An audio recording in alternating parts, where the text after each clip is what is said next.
कहने को तो अनु और प्रतिभा दोनों एक दूसरे की देवरानी जेठानी थी, लेकिन प्रतिभा हमेशा ही अनु पर हुक्म चलाती थी। किसी न किसी बात पर सास की तरह उसे ताने देती ही रहती थी। एक दिन की बात है। देवरानी जी, सुबह हो गई है और अब तक तू आराम से सो रही है। अरे घर के काम कब करेगी? जेठानी जी, अभी तो बस सुबह के 5 ही बजे हैं। आप मुझे इतनी सुबह क्यों उठा रही हो? घर के काम मैं थोड़ी देर बाद कर ही दूंगी ना। 6 बजे तक मैं उठ जाऊंगी। अब आप भी सो जाओ तब तक। हे भगवान, कैसी देवरानी आई है मेरे घर पर। इतनी देर से सो रही थी और अब भी बोल रही है कि 1 घंटा और सोना है। देवरानी जी, ये तेरा ससुराल है, माई का नहीं, जो कितनी भी देर तक सोती रहेगी तू। जेठानी जी, ये आपका भी माई का नहीं ससुराल है, तो आप भी धौंस मत जमाओ यहाँ। तो मुझसे बदतमीजी कर रही है? घर के काम तो तुझसे होते नहीं, जुबान तो ऐसे कैंची की तरह चलती है। और कुछ तो शर्म कर ले। तेरी जेठानी हूँ और उम्र में भी तुझसे काफी बड़ी हूँ मैं। जेठानी जी, अगर मुझसे काम नहीं हो रहे तो आप खुद कर लीजिए ना। आप भी तो इस घर की बहू ही है ना। जब मैं इस घर में आई थी ना, तो इस वक्त तक सारा काम कर लेती थी। कभी भी सासू माँ ने मुझसे काम को लेकर कोई शिकायत नहीं की है। जेठानी जी, आपका वक्त कुछ और था और आज का वक्त कुछ और है। आप इस घर में 10 साल पहले आई थी, तो तब तौर तरीके अलग होंगे उस वक्त के हिसाब से, तो अब अलग होने चाहिए ना। तुझसे तो बोलना ही बेकार है, करनी तो अब तुझे अपने मन की ही है। प्रतिभा इतना बोलकर रसोई में बर्तन धोने लगती है। तभी सुमित घर में घुसता है। इतनी सुबह अपनी भाभी को अकेले ही रसोई में काम करता देख सुमित हैरान हो जाता है और सीधा अपनी पत्नी के पास जाता है। अनु, ये क्या है? तुम्हारे होते हुए भाभी घर का काम कर रही हैं। अरे, वो जब से इस घर में आई हैं दिन रात काम कर रही हैं। कम से कम अब तुम्हारे आ जाने के बाद तो उन्हें चैन की सांस आनी चाहिए थी ना। मुझे तुमसे ऐसी उम्मीद बिल्कुल नहीं थी अनु। जेठानी जी, मैंने आपको कहा था ना कि मैं थोड़ी देर बाद सोकर उठ जाऊंगी और तभी सारा काम कर दूंगी। फिर आपको किसने कहा था कि बर्तन धोने हैं? अब तू तो घर के किसी काम को हाथ लगाती नहीं है और मुझे घर में गंदगी बिल्कुल बर्दाश्त नहीं होती, इसलिए मैं खुद ही बर्तन साफ करने लग गई। मुझे नहीं पता था भाभी कि आपको घर का सारा काम करना पड़ता है। मैं बहुत शर्मिंदा हूँ कि अभी भी आपको ही घर संभालना पड़ रहा है। आज अनु का असली चेहरा मेरे सामने आ गया। जेठानी जी, आप समझाओ ना सुमित जी को। ऐसा कुछ भी नहीं है, वो गलत समझ रहे हैं। अरे आप खुद बताओ ना, मैं क्या जेठानी जी से कभी काम करवा सकती हूँ? आपको मैं इतनी गिरी हुई लगती हूँ क्या? मुझे इस बारे में अब कोई बात नहीं करनी है। तुम कैसी हो ये मेरी आंखों के सामने आ ही गया। लेकिन अब मैं तुमसे यही कहूंगा कि आज के बाद कभी भी भाभी को तुम्हारी वजह से कोई काम न करना पड़े। सुमित अनु को काफी कुछ सुनाता है और ये देखकर प्रतिभा को काफी अच्छा लगता है और फिर आराम से अपने कमरे में जाकर सो जाती है। ऐसा एक बार नहीं बल्कि कई बार हो चुका था। प्रतिभा हमेशा ही हर जगह अपनी अनु को नीचा दिखाती थी। अनु कभी भी अपनी जेठानी को पलटकर जवाब नहीं देती है। कुछ दिनों बाद प्रतिभा अपने कमरे में बैठी होती है कि तभी अपर्णा वहाँ आ जाती है। अरे क्या बात है प्रतिभा, तेरी देवरानी तो घर को बहुत ही अच्छे से चमका कर रखती है। लगता है तू अपनी देवरानी को अच्छे से डंडा कर रखती है। अगर जरा भी गलती हुई तो सुना देती होगी ना। और नहीं तो क्या, मेरी देवरानी मुझसे थर थर कांपती है। मेरे आगे कुछ बोल सकती है वो? अरे चल चल, इतना भी नहीं मान सकती मैं अब। अरे ये तो कुछ ज्यादा ही हो गया।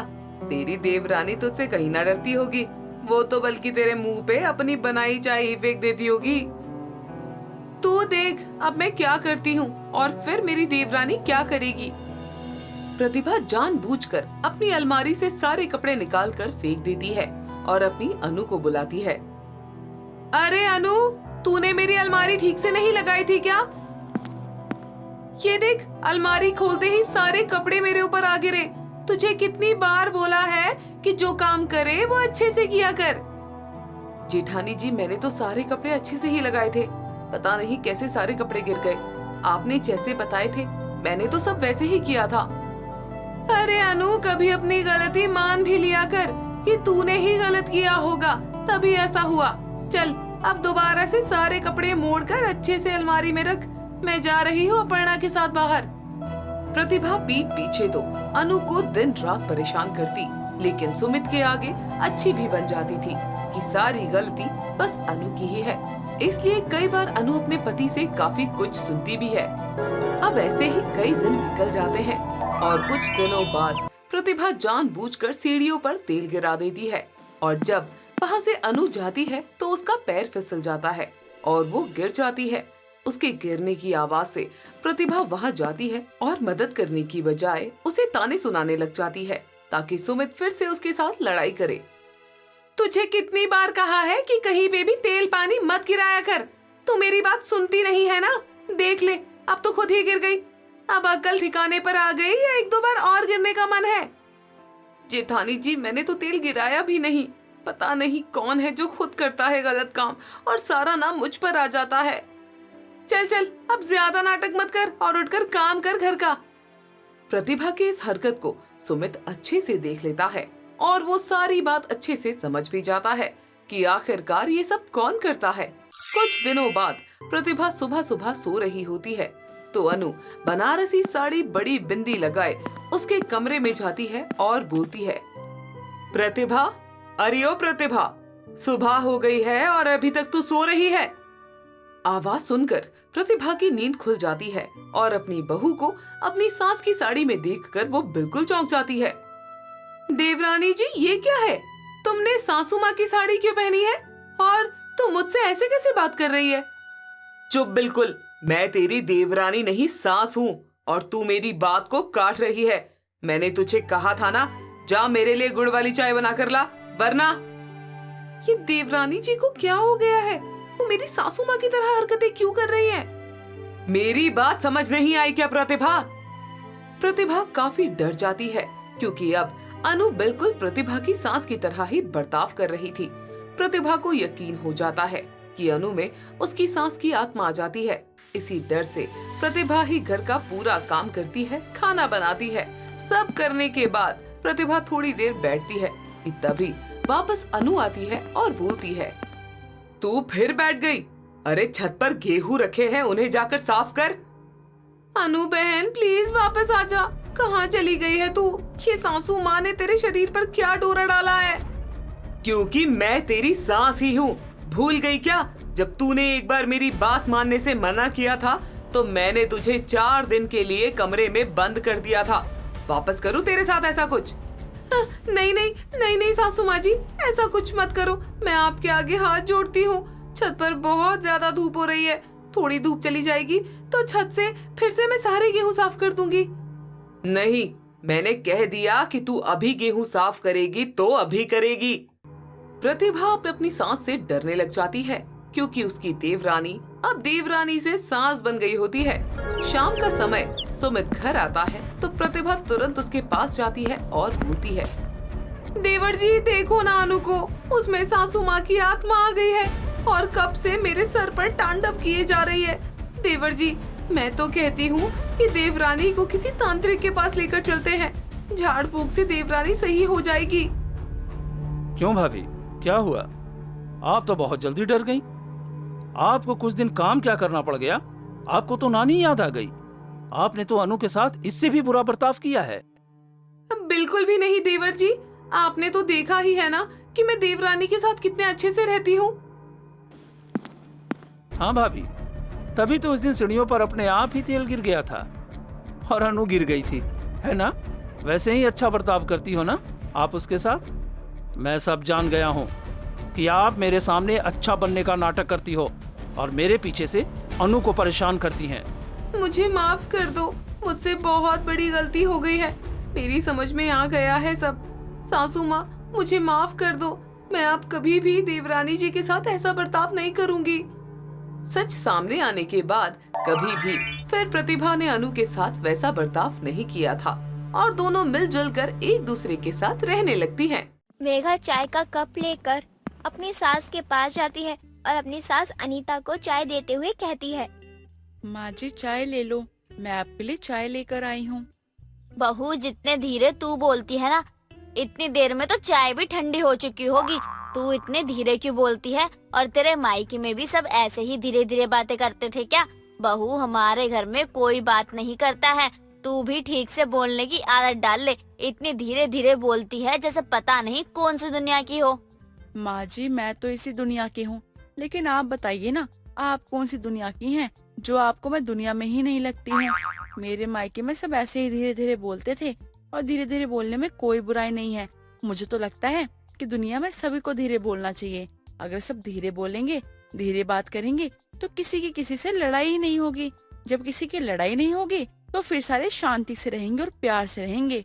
तो अब आप खुद बताओ कि धीरे धीरे बात करने में फायदा है या जोर जोर से बोलने में फायदा है, जिसपे आप इतनी लड़ाई कर रही हैं?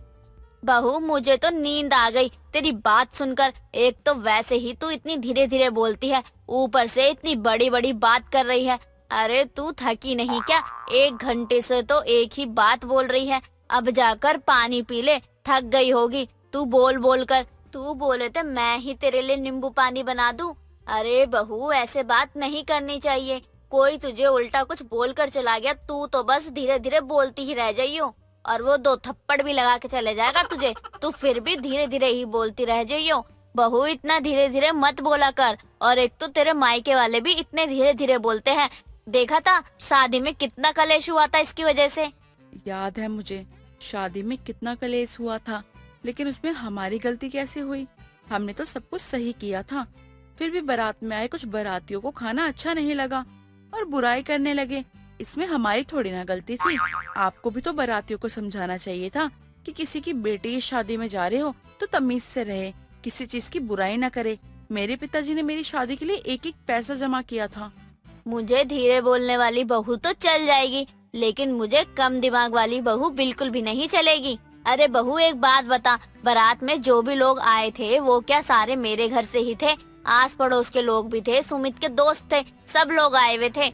अरे अब क्या मैं बारातियों को बताती रहूं कि ये लोग धीरे बात नहीं कर रहे हैं, ये वो कुछ भी मैं बताती रहूं क्या? अब चाय ठंडी हो गई है, इसे लेकर जा वापस और गरम करके लेकर आ। अपनी सास के कहने के बाद मेघा चाय बनाने चली जाती है। मेघा काफी धीरे धीरे बोलती थी और इस वजह से मेघा का हर कोई मजाक बनाता रहता था। लेकिन मेघा को किसी के मजाक बनाने से कोई परेशानी नहीं थी। ऐसे ही कई दिन निकल जाते हैं। अनीता भी अपनी बहू से काफी खुश थी तो कभी दुखी रहती थी। कुछ दिनों बाद अनीता की पड़ोसन विमला आती है और वो बोलती है, अरे मेघा बहू कहाँ है? जल्दी बाहर आ, तेरी सास की लड़ाई हो गई है। जल्दी आ जा, वरना तेरी सास को कोई ना कोई मार कर चला जाएगा। बहू कहाँ है? क्या हुआ आंटी जी? बाहर क्या हो रहा है? मेरी सास को कोई क्यों मारेगा? मेरी सास तो इतनी अच्छी है, मोहल्ले वालों को इतने अच्छे से जानती है, किसी से लड़ाई नहीं करती है। आंटी जी मुझे बहुत डर लग रहा है, क्या हुआ है बाहर? अरे बहू धीरे धीरे बोलती रहेगी, ये चलेगी भी कि तेरी सास से क्या बोल दिया ऐसा? अरे बहू यहाँ पर धीरे धीरे बोलने का वक्त नहीं है। तेरी सास वहाँ पर गालियाँ सुन रही होगी, जल्दी चल। अरे आंटी जी, जब तक मुझे कोई बताएगा नहीं कि आखिर हुआ क्या है, मुझे पता कैसे चलेगा? और मैं क्या ही कर लूंगी, मैं यहीं पर हूँ। पहले मुझे बता दीजिए कि बाहर हो क्या रहा है, जब जाकर मैं माँ जी को संभालूंगी ना। मेघा के सवाल जवाब ही नहीं खत्म हो रहे थे कि तभी वहाँ अनीता आती है और सोफे पर बैठ जाती है। अनीता को देखकर मेघा कहती है, क्या हुआ? आप इतना हाँफ क्यों रही हैं? और आंटी बता ही नहीं रही थी कि आपकी बाहर किससे लड़ाई हो गई? क्या हुआ था माँ जी, मुझे बताओ ना। किसी ने कुछ कहा क्या आपको? मैं तो आंटी जी से बोल ही रही थी, लेकिन वो है कि मुझे बताने को राजी ही नहीं थी कि आखिर बाहर हुआ क्या है।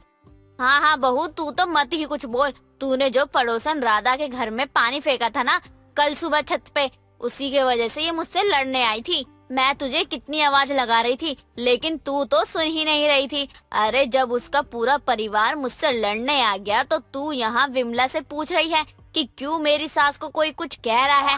अरे बहू तू धीरे धीरे बोलती है कि तब तक कोई तेरे परिवार को नुकसान ही पहुंचा कर चला जाएगा, इसलिए मैं कहती हूँ इतना भी धीरे धीरे बोलना ठीक नहीं होता है। देख लिया ना अब।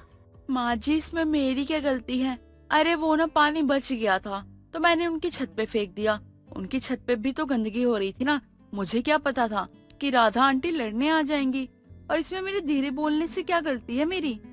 लड़ाई तो आप कर रही थी ना, उसमें तो आपकी गलती है, इसमें मेरा क्या दोष है? हाँ अनीता, मैं तेरी बहू से बहुत परेशान हो गई हूँ। मैं कितनी देर से बोल रही हूँ उसे कि चल बाहर, तेरी सास की लड़ाई हो रही है, और तेरी बहू मुझसे धीरे धीरे पूछ रही है कि क्या हुआ है माँ जी को, किसने क्या कह दिया।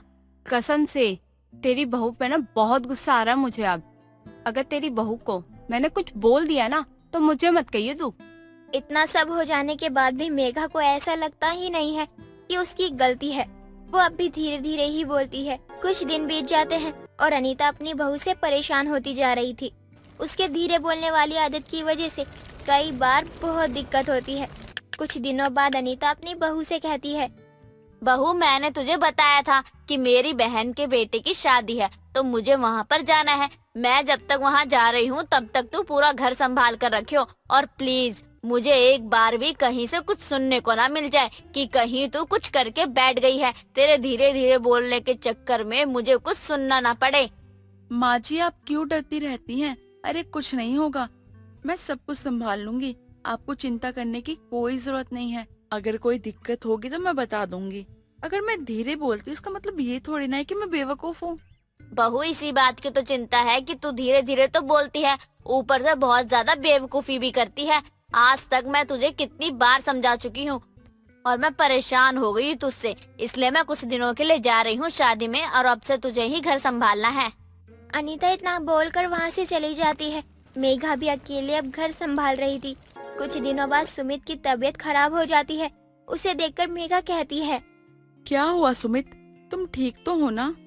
मेघा बस धीरे धीरे पूछ रही थी कि तभी सुमित की ज्यादा तबीयत खराब होने लगती है। लेकिन उसी समय वहाँ अनीता आ जाती है और सुमित को ऐसी हालत में देखकर तुरंत उसे हॉस्पिटल लेकर जाती है। डॉक्टर सुमित का इलाज करते हैं। कुछ देर बाद डॉक्टर सबको बताते हुए कहते हैं, अच्छा हुआ आप इन्हें समय पे ले आए। अगर थोड़ी सी भी देर हो जाती ना तो शायद इन्हें बचाना मुश्किल हो जाता, क्योंकि इनको दिल का दौरा आया था। क्या दिल का दौरा? बहुत देख लिया ना, तेरे धीरे बोलने की वजह से शायद आज मेरे बेटे की जान चली जाती। मैंने तुझे कितनी बार समझाया है इसी बात के लिए, लेकिन कभी भी तूने मेरी बात समझी नहीं ना। आज देख रही है ना मेरे बेटे के साथ क्या हुआ है, और ये सब तेरी वजह से ही हुआ है। हाँ माँ जी, आप सही कह रही हो, ये सब मेरी गलती है। आज मुझे अपनी गलती समझ आ गई। मैं आगे से कभी ये गलती नहीं दोहराऊंगी। मेघा को अपनी गलती समझ आती है, जिसके बाद वो कभी भी धीरे नहीं बोलती। दोस्तों, अगर आपको ये कहानी पसंद आई तो इसे लाइक करें, शेयर करें और कमेंट करके बताएं कि कहानी में आपको सबसे अच्छा क्या लगा।